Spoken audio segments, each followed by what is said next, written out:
প্রিয় শিক্ষার্থীরা, আসসালামু আলাইকুম। আশা রাখি সবাই ভালো আছো। তো রসায়ন বিজ্ঞানের রাসায়নিক বিক্রিয়া অধ্যায়ের আজকের ক্লাসে তোমাদের সবাইকে স্বাগতম। আজকে আমি এই অধ্যায়ের কয়েকটা গুরুত্বপূর্ণ টপিকস নিয়ে তোমাদের সাথে আছি। তো চলো শিক্ষার্থীরা, আমরা আমাদের আজকের যে আলোচনার বিষয়বস্তু সেখানে প্রবেশ করি।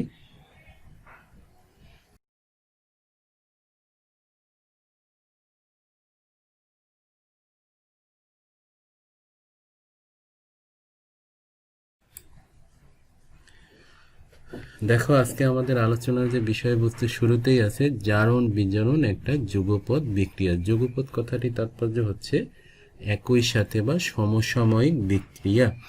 তাহলে প্রিয় শিক্ষার্থীরা, এর আগের যে ক্লাস সেখানে আমি তোমাদের জারণ বিজারণ, জারক বিজারক, জারণ সংখ্যা কিভাবে নির্ণয় করতে হয় এই বিষয়গুলো নিয়ে ধারণা দিয়েছিলাম। আশা রাখি তোমরা ক্লাসটা দেখেছো এবং সেখান থেকে এই জিনিসগুলো খুব ভালোভাবে বুঝতে পেরেছো। তাহলে আজকে আমরা জারণ বিজারণ যে একটি যুগপৎ বা সমসাময়িক বিক্রিয়া সেই ব্যাপারটা আমরা ব্যাখ্যা করব।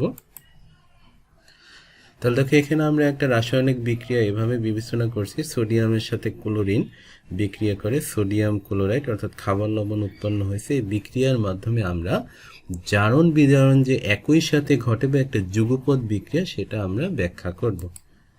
তাহলে দেখো, এখানে সোডিয়াম, আমরা সবাই জানি যে এই জিনিসটা তোমরা অবশ্যই জানো, সোডিয়ামের পারমাণবিক সংখ্যা কত 11। এর ইলেকট্রন বিন্যাসকে আমরা যদি খুব সহজভাবে উপস্থাপন করি 2, 8, 1, অর্থাৎ এর সর্ববহিস্থ কক্ষপথে কয়টা ইলেকট্রন আছে?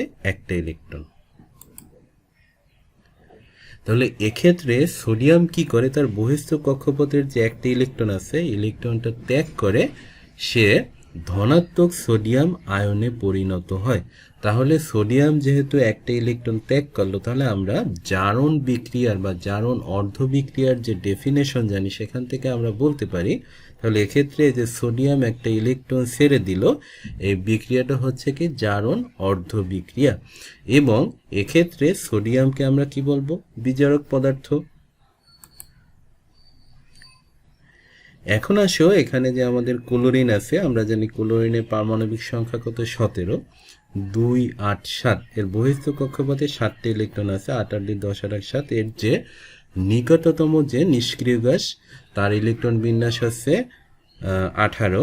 তাহলে সেক্ষেত্রে সে কি করবে? এই যে সোডিয়াম যে একটি ইলেকট্রন ছেড়ে দিল, ক্লোরিনের সেই ত্যাগকৃত ইলেকট্রনটি গ্রহণ করলো এবং সে কি বলে ঋণাত্মক ক্লোরাইড আয়নে পরিণত হলো। তাহলে সেক্ষেত্রে এই যে প্রসেস বা এই রিয়াকশনটাকে আমরা বলবো বিজারণ অর্ধ বিক্রিয়া এবং ক্লোরিনকে আমরা কি বলবো? জারক পদার্থ। তাহলে আসো, আমরা জারণ অর্ধ বিক্রিয়াকে তাহলে এভাবে লিখতে পারি। দেখো, সোডিয়াম সে নিউট্রাল অবস্থায় আছে, সে একটা ইলেকট্রন স্বীকারলো, ত্যাগ করলো, ত্যাগ করার ফলে সে ধনাত্মক সোডিয়াম আয়নে পরিণত হলো এবং সেই ত্যাগকৃত ইলেকট্রনটি দেখো ক্লোরিন, নিউট্রাল ক্লোরিন গ্রহণ করে ঋণাত্মক ক্লোরাইড আয়নে পরিণত হলো। তাহলে এক্ষেত্রে আমরা এই বিক্রিয়াটাকে বলছি জারণ অর্ধ বিক্রিয়া এবং এই বিক্রিয়াটাকে বলছি বিজারণ অর্ধ বিক্রিয়া। এবং এখানে সোডিয়ামকে আমরা বলছি বিজারক পদার্থ এবং এইখানে আমরা ক্লোরিনকে বলছি কি? জারক পদার্থ। তাহলে আসো, আমরা জারণ বিজারণ বিক্রিয়াটি আমরা সমন্বিতভাবে এখান থেকে কি লিখতে পারি? দেখো, সোডিয়াম প্লাস ক্লোরিন, ধনাত্মক sodium ion plus chloride ion equal to হলো NaCl বা সোডিয়াম ক্লোরাইড লবণ। তাহলে শিক্ষার্থীরা, এখান থেকে স্পষ্ট একটা ব্যাপার যে জারণে বিজারক পদার্থ ইলেকট্রন ত্যাগ করেছে, অপরদিকে বিজারণে জারক পদার্থ ইলেকট্রন গ্রহণ করছে।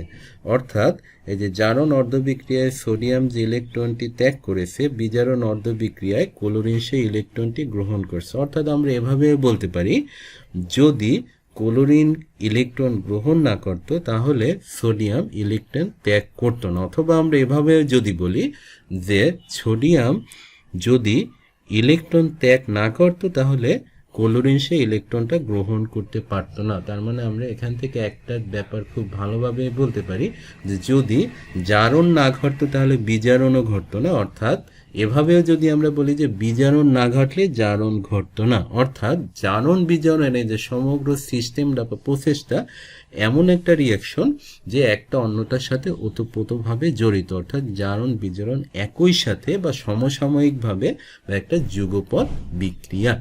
তো প্রিয় শিক্ষার্থীরা, আশা রাখি এখান থেকে জারণ বিজারণ যে একটা সমসাময়িক বা যুগপৎ বিক্রিয়া, তোমরা এই ব্যাপারটা খুব ভালোভাবে বুঝতে পেরেছো।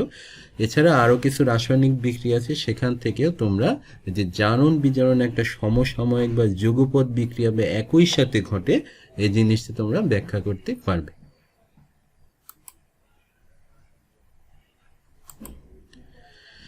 এখন আসো শিক্ষার্থীরা, এমন কিছু বিক্রিয়া যে বিক্রিয়ায় জারণ বিজারণ ঘটে। তাহলে এরকম কয়েক প্রকার বিক্রিয়া নিয়ে আমরা একটু আলোচনা করব।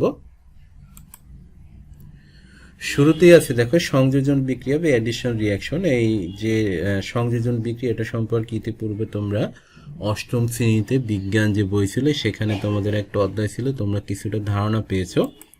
তাহলে আসো শুরুতে আমরা সংযোজন বিক্রিয়া কাকে বলে সেইটা দেখি। তাহলে যে জারণ বিজারণ বিক্রিয়ায় দুই বা ততোধিক রাসায়নিক পদার্থ পরস্পরের সাথে সংযোজিত বা যুক্ত হয়ে একটা মাত্র প্রোডাক্ট উৎপন্ন করে তাকে বলা হয় কি সংযোজন বিক্রিয়া। নাম শুনে তুমি বুঝতে পারতেছো যে রাসায়নিক বিক্রিয়ায় দুই বা ততোধিক রাসায়নিক পদার্থ পরস্পরের সাথে সংযোজিত হয়ে নতুন কোনো যৌগ উৎপন্ন করবে, সেই বিক্রিয়াটাকে আমরা কি বলবো? সংযোজন বিক্রিয়া। তাহলে প্রিয় শিক্ষার্থীরা, এক্ষেত্রে খেয়াল করে একটা সংযোজন বিক্রিয়ার উদাহরণ রিয়াকশন দেওয়া আছে। এক্ষেত্রে দেখো ফেরাস ক্লোরাইডের সাথে ক্লোরিন বিক্রিয়া করে ফেরিক ক্লোরাইড উৎপন্ন করেছে। তাহলে এক্ষেত্রে দেখো দুইটা যোগ একত্রিত হয়ে একটা নতুন একটা উৎপাদ বা যোগ উৎপন্ন করছে। তাহলে এই বিক্রিয়াটাকে আমরা বলতে পারি একটা সংযোজন বিক্রিয়া। আসো আমরা আর একটা সংযোজন বিক্রিয়ার উদাহরণ দেখি। 1 মোল নাইট্রোজেন 3 মোল হাইড্রোজেনের সাথে বিক্রিয়া করে 2 মোল অ্যামোনিয়া গ্যাস উৎপন্ন করেছে।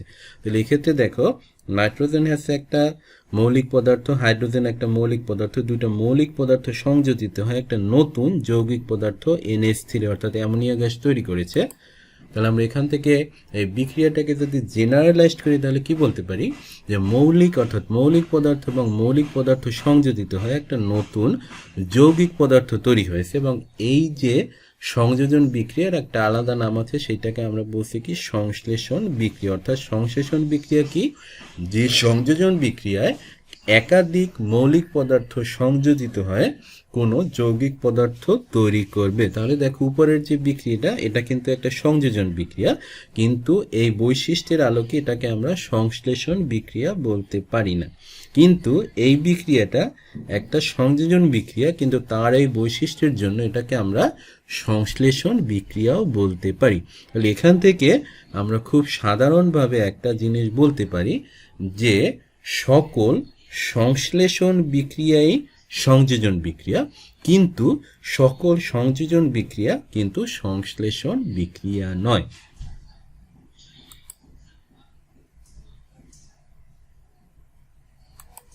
প্রিয় শিক্ষার্থীরা, এরপরে আমাদের যে বিক্রিয়াটি আছে বিয়োজন বিক্রিয়া, ডিকম্পোজিশন রিয়াকশন। তোমরা নাম শুনে বিয়োজন কথাটার অর্থ হচ্ছে ভাঙা, ভেঙে ফেলা, এই জাতীয়। তাহলে যে রাসায়নিক বিক্রিয়া বা যে জারণ বিজারণ বিক্রিয়ায় একটা যোগ ভেঙে একাধিক যোগ বা মৌলে পরিণত হয় তাকে বলা হবে কি? বিয়োজন বিক্রিয়া। তাহলে এটা হচ্ছে আমাদের বিয়োজন বিক্রিয়ার ডেফিনেশন। এখানে দেখো দুটো বিয়োজন বিক্রিয়ার উদাহরণ দেওয়া আছে। PClO5 অর্থাৎ ফসফরাস পেন্টাক্লোরাইড যদি তাপ দ্বারা উত্তপ্ত করা হয় তাহলে সেইটা ভেঙে ফসফরাস ট্রাইক্লোরাইড এবং ক্লোরিন উৎপন্ন করে। তাহলে আমাদের এই যে কি বলে সংজ্ঞা মতে আমরা বলতে পারি এই যে বিক্রিয়াটা এটা হচ্ছে একটা বিয়োজন বিক্রিয়া। এছাড়া দেখো পানির যদি তড়িৎ বিশ্লেষণ করা হয় তাহলে পানি ভেঙে হাইড্রোজেন এবং অক্সিজেন তৈরি করবে। তাহলে এক্ষেত্রে এই বিক্রিয়াটাও হচ্ছে কি একটা বিয়োজন বিক্রিয়া। তাহলে আমরা এখান থেকে কি বুঝলাম? বিয়োজন বিক্রিয়া কাকে বলে? যে জারণ বিজারণ বিক্রিয়ায় কোনো একটা যোগ ভেঙে একাধিক যৌগ বা মৌলে পরিণত হয় তাকে বলা হয় কি বিয়োজন বিক্রিয়া।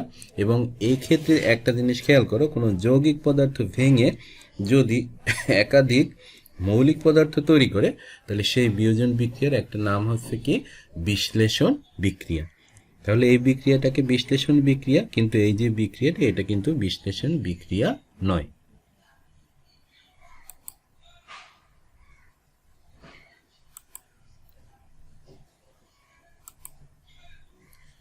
এরপরে আসো প্রতিস্থাপন বিক্রিয়া। তাহলে আমরা শুরুতেই জানবো প্রতিস্থাপন বিক্রিয়া কি। যে বিক্রিয়ায় কোনো অধিক সক্রিয় মৌল বা যৌগমূলক অপর কোনো কম সক্রিয় মৌল বা যৌগমূলককে প্রতিস্থাপন করে নতুন যৌগ উৎপন্ন করে তাকে প্রতিস্থাপন বিক্রিয়া বলে। অর্থাৎ প্রতিস্থাপন বিক্রিয়া হচ্ছে এমন একটা বিক্রিয়া যে বিক্রিয়ায় তুলনামূলকভাবে অধিক সক্রিয়, অর্থাৎ সক্রিয় বলতে বোঝায় যে মৌলগুলো খুব সহজে রাসায়নিক বিক্রিয়ায় অংশগ্রহণ করে সেই সকল মৌল বা যৌগমূলক তার তুলনায় কম সক্রিয় মৌল বা যৌগমূলককে প্রতিস্থাপন করে, অর্থাৎ সে তাকে ওইখান থেকে অপসারণ করে নিজে তার জায়গা দখল করে এবং তাকে আলাদা বা মুক্ত করে দেয় এবং নতুন কোনো যৌগ উৎপন্ন করে এই প্রসেসের মাধ্যমে সেই বিক্রিয়াকে বলা হয় কি প্রতিস্থাপন বিক্রিয়া। তাহলে আমরা একটা বিক্রিয়া দেখি। জিঙ্কের সাথে যখন H2SO4 লিকুইড সালফিউরিক অ্যাসিডের রিয়াকশন ঘটানো হয় তাহলে সেক্ষেত্রে দেখো জিঙ্ক হচ্ছে হাইড্রোজেনের তুলনায় অধিক সক্রিয়, অর্থাৎ সক্রিয়তা সিরিজে জিঙ্কের অবস্থান হাইড্রোজেনের উপরে। এজন্য জিঙ্ক করলো কি H2SO4 থেকে হাইড্রোজেনকে অপসারণ করে সে নিজে তার জায়গা দখল করলো, অর্থাৎ প্রতিস্থাপিত করলো এবং হাইড্রোজেনকে সে অবমুক্ত করলো। এই প্রসেসে দেখো এই প্রক্রিয়া জিঙ্ক H2SO4 এর সাথে বিক্রিয়া করে জিঙ্ক সালফেট তোমার যে যৌগটা উৎপন্ন করে একটা নতুন যৌগ এবং হাইড্রোজেন গ্যাসকে অবমুক্ত করলো। তাহলে আমরা প্রতিস্থাপন বিক্রিয়ার সংজ্ঞা মতে বলতে পারি এটা হচ্ছে আমাদের একটা প্রতিস্থাপন বিক্রিয়ার উদাহরণ।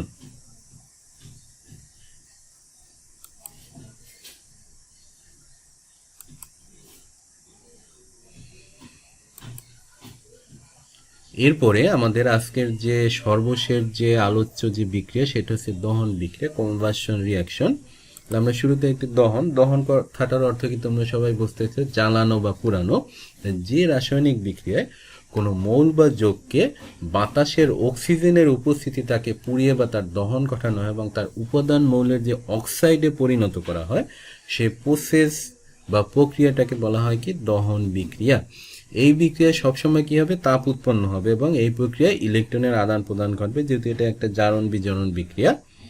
আমরা একটু উদাহরণের মাধ্যমে দেখি। মিথেন গ্যাসকে যখন অক্সিজেনের উপস্থিতিতে দহন করা হয় তখন সেখান থেকে কার্বন ডাইঅক্সাইড গ্যাস এবং স্টিম অর্থাৎ জলীয় বাষ্প উৎপন্ন হয় এবং সেক্ষেত্রে পানি উৎপন্ন হয়। তাহলে এটা হচ্ছে একটা কি দহন বিক্রিয়া। আমরা আরো কিছু দহন বিক্রিয়ার উদাহরণ দেখতে পারি। ম্যাগনেসিয়ামকে যখন অক্সিজেনের উপস্থিতিতে পোড়ানো হয় তখন ম্যাগনেসিয়াম অক্সাইড, এই মৌলের যে অক্সাইড ম্যাগনেসিয়াম অক্সাইড তৈরি হলো এবং তাপ উৎপন্ন হলো। কার্বনকে অক্সিজেনের উপস্থিতিতে দহন করা হলে কার্বন ডাইঅক্সাইড গ্যাস উৎপন্ন হয়। তাহলে এই যে সকল বিক্রিয়া এগুলো সব হচ্ছে কি দহন বিক্রিয়ার উদাহরণ। তো প্রিয় শিক্ষার্থীরা, আশা রাখি আজকের আমরা ক্লাসে যতটুকু টপিকস নিয়ে আলোচনা করলাম তোমরা এই বিষয়গুলো খুব ভালোভাবে বুঝতে পেরেছো। তো তোমরা বাসায় এই জিনিসগুলো দেখবে এবং এই জিনিসগুলো তোমরা নিজেরা আয়ত্ত করার চেষ্টা করবে। তো প্রিয় শিক্ষার্থীরা, আজকে আমার ক্লাস এই পর্যন্তই। সবাই ভালো থাকো, সাবধানে থেকো।